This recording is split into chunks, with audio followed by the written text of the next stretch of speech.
Halo, kembali lagi dengan saya Ulan. Selamat datang lagi YouTube channel kami. Hasto berlagak seperti pahlawan di saat terjerat kasus Harun Masiku, bilang kriminalisasi dan ditergat oleh ante-ante Pak Jokowi. Narasi-narasi ini terus digaungkan oleh kubu Hasto. Tapi yang menarik, ada anak abah yaitu Bambang Wijayanto yang justru membela Pak Jokowi. Dia bilang, ini murni kasus hukum, semestinya Hasto sudah ditangkap dari dulu. Yuk kita simak saja video berikut ini. Apapun masalahnya, itu semua adalah salahnya seorang Jokowi. Ya, itulah statement yang selalu diberikan oleh para ateng-ateng dan jenderal-jenderal perangnya ateng. Nih ya, saya yakin semua daripada kalian mesti paham, yang namanya menjatuhkan sebuah tudingan tanpa bukti itu namanya adalah fitnah. Dan kali ini nih, seperti biasa, salah satu jenderal perang ateng menjatuhkan sebuah tudingan lagi nih kepada Pak Jokowi. Nih, dengerin sendiri deh. Perlu diketahui bahwa pada sekitar tanggal 14 Desember, itu ada utusan yang menemui kami, ya, yang memberitahu bahwa Sekjen harus mundur, lalu jangan pecat Jokowi, dan menyampaikan ada sekitar 9 orang dari PDI Perjuangan yang menjadi target dari pihak kepolisian dan KPK. Jadi itulah salah satu, dan itu disampaikan oleh orang yang sangat berwenang. Dan itulah juga yang menjadi keyakinan kami bahwa seutuhnya persoalan ini adalah persoalan yang dilandasi oleh itikat tidak baik. Kalau biasanya tudingan-tudingannya dibiarkan dan tidak dianggap oleh seorang Joko Widodo, kali ini direspon loh. Bersambut tudingannya. Nih, respon dari Pak Jokowi. Pak, dari kemarin dari PDI komen kalau ada utusan yang mendatangi ketua PDI bilang kalau Pak Jokowi jangan dipecat dan Pak Hasto harus mundur. Tanggapannya gimana? Nggak ada. Ya harusnya disebutkan siapa, itu biar jelas. Nggak ada. Ya apa? Anunya apa? Kepentingannya apa saya mengutus untuk itu? Kepentingannya apa? Coba logikanya. Jadi tidak ada. Saya itu udah diem loh ya. Difitnah saya diem, dicela saya diem, dijelekan saya diem, dimaki-maki saya diem. Saya ngalah terus loh. Tapi ada batasnya. Kurang lebih apa yang disampaikan Pak Jokowi adalah selama ini difitnah diam, dicaci diam, tapi sabar orang ada batasnya. Ya udah, buka aja itu siapa yang diutus Pak Jokowi, seperti apa yang disampaikan oleh Bang Sitorus tadi. Nah, di sini kita sebagai masyarakat sebenarnya dituntut untuk cerdas dan cermat untuk bisa melihat situasi yang ada, di mana di saat ini ada dua kubu yang menuding dan kubu yang dituding. Sekarang untuk membuktikan siapa yang benar, otomatis mereka harus bisa membuktikannya dengan bukti yang ada. Nah, ini kubu yang dituding nantangin, ayo siapa tuh orang yang saya utus? Nah, kalau misalnya kubu yang menuding bisa ngasih bukti, ya percaya kepada kubu yang menuding. Tapi kalau nggak bisa kasih bukti, ya tentu aja kita akan percaya dengan orang yang dituding. Karena gimana bisa percaya tudingan tanpa bukti? Kan nggak mungkin dong percaya fitnah. Tapi kok saya agak ragu ya dengan kelompok yang menuding tadi, karena melihat track record yang ada, di mana nih beberapa waktu yang lalu kita pasti pada semua masih ingat bahwa Sekjen perangnya Ateng ini, yang saat ini jadi terdakwa KPK itu, sempat memberikan tudingan kepada Pak Jokowi yang katanya punya 1001 bukti untuk membuktikan bahwa Pak Jokowi melakukan sebuah kejahatan. Tapi nyatanya bukti yang diklaim itu hanyalah narasi yang akhirnya dikatakan bisa dipertanggungjawabkan di atas nama Tuhan walaupun tanpa bukti. Ya kita kan semua pada pinter ya, pada tahu semua kan ya bahwa tudingan tanpa bukti itu namanya fitnah. So, saya jadi menunggu nih, gimana tanggapan seorang Deddy Sitorus mendengar tantangan seorang Jokowi untuk buka siapa sih yang diutus Pak Jokowi untuk memecat Pak Hasto dan tidak memecat dirinya di kelompok ateng-atengan itu. Ya, kita pada paham lah, semua yang dilandasi rasa benci dan rasa sakit hati akan memang selalu menimbulkan suatu hal yang tidak baik. Disebut kotor itu kan bisa fisik, bisa juga non fisik. Waduh, ini jadi memuat informasi-informasi yang tidak bukan untuk kepentingan kemaslahatan, itu kotor juga. Betul. Jadi percakapan-percakapan yang tidak senonoh bisa, tapi percakapan-percakapan yang memang menyembunyikan kejahatan bisa juga terjadi di situ kan. Betul. Bisa juga, makanya. Tapi kan karena udah dirusak, ya kan, dan entah kemana ya udah. Tapi kan makanya itulah Bang, kenanya perintangan penyidikan. Oke. Ya, tapi menarik juga Pak soal perintangan penyidikan. Nggak tahu kebetulankah atau faktor lain, orang-orang yang terkait dengan OTT kasus ini dan yang menangani perkara ini itu banyak yang di TWK-kan, disingkirkan. Ups. Kalau dibilang itu kebetulan kok iya sebagian besar gitu kan. Dan faktanya memang kemudian menghambat penanganan perkara kan gitu ya. Jadi ini yang menarik dan kalau gitu yang disebut dengan perintangan penyidikan bukan hanya Hasto dong Mas, diduga. Ya. Pimpinan KPK dong. Saya menduganya begitu. Saya menduganya paling tidak ada peran Firly. Tapi tentu harus dalami. Lu nggak usah kaget-kaget Ruth, tapi lu setuju kan? Ya kaget juga Pak. Lanjutin Mas. Ya, dan kalau kita lihat Pak, sebetulnya kaitan dengan TWK-TWKan itu, TWK abal-abal itu. Itu juga kelompok-kelompok yang sama yang melakukan. Jadi saya melihat ini kok kebetulan ya. Sekali lagi kebetulan lagi. ada kaitan-kaitan itu. Ini yang menarik nih menurut saya. Kalau dalam bahasa kejahatan kebetulan itu bisa dikonversi menjadi ini kejahatan yang sistemik, Nah, iya. terstruktur. Betul. Jadi kebetulannya itu didesain. Kebetulan dan direncanakan. Kebetulan yang direncanakan. Padahal sebenarnya tidak ada sesuatu yang kebetulan di dunia. Pasti ada semacam permulaan. Perbuatan permulaan kalau dalam hukum pidana kan. Iya. Jadi bagi saya Pak, ya ini kan sudah masuk ke para perkara pokok lah intinya ya.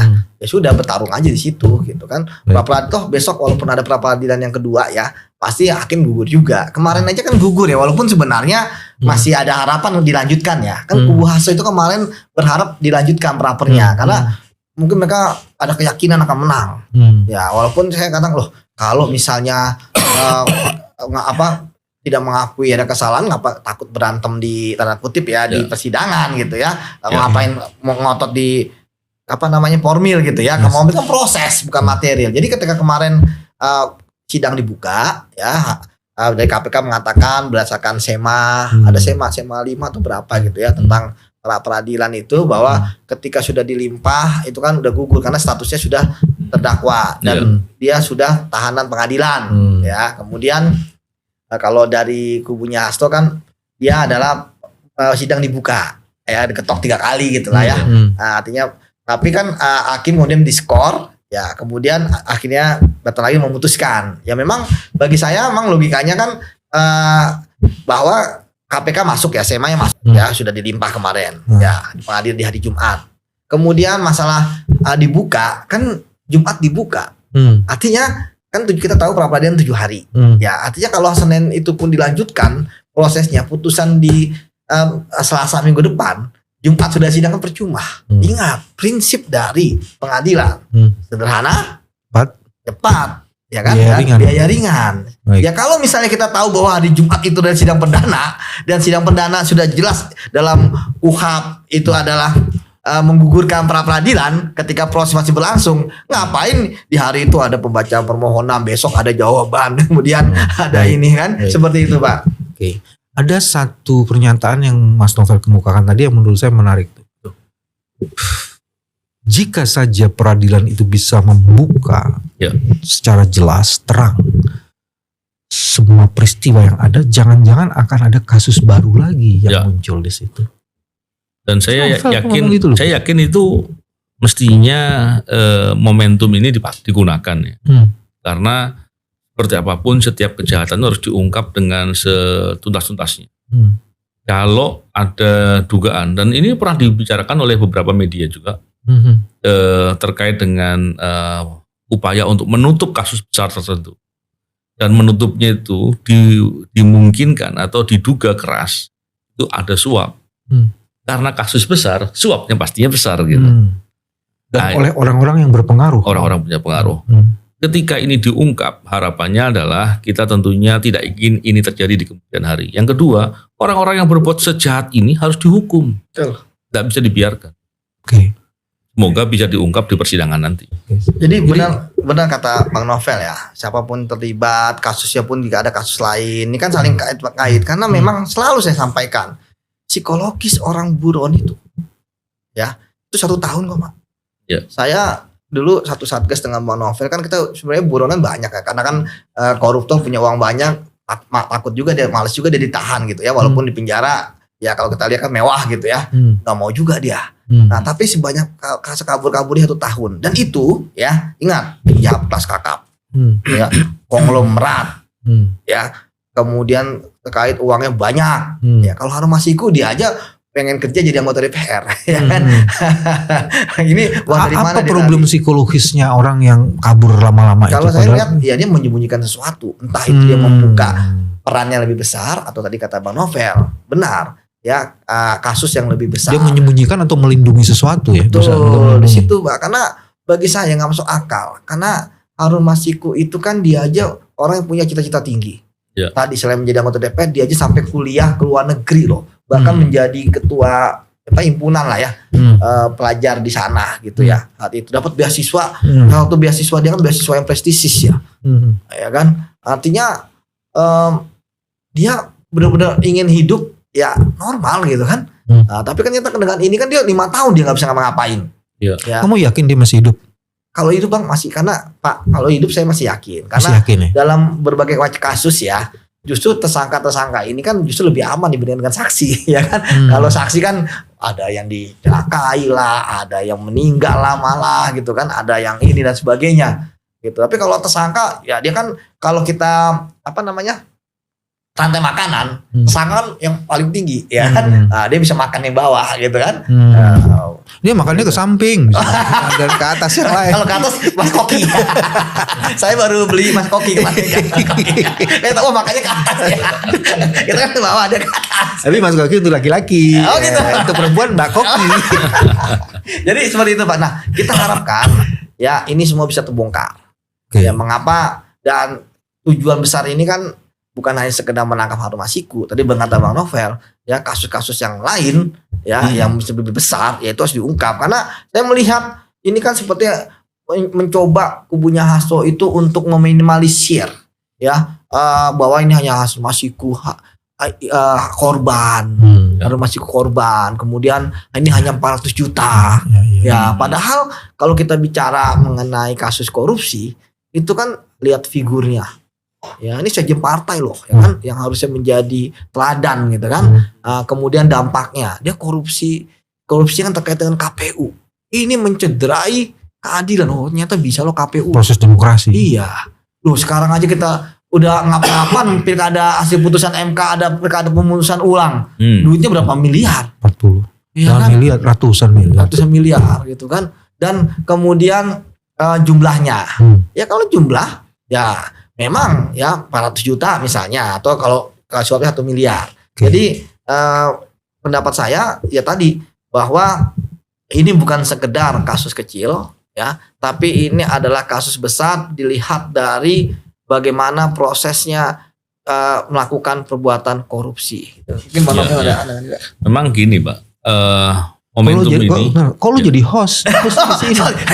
Berita yang boleh undang gue. Lupa Pak, kan kita egaliter Pak. Nggak lupa. Jadi kita semua adalah host. Set aja set. Ini kita selesaikan secara damai. Silakan nggak apa-apa. Yuk. Kebiasaan egaliter di KPK.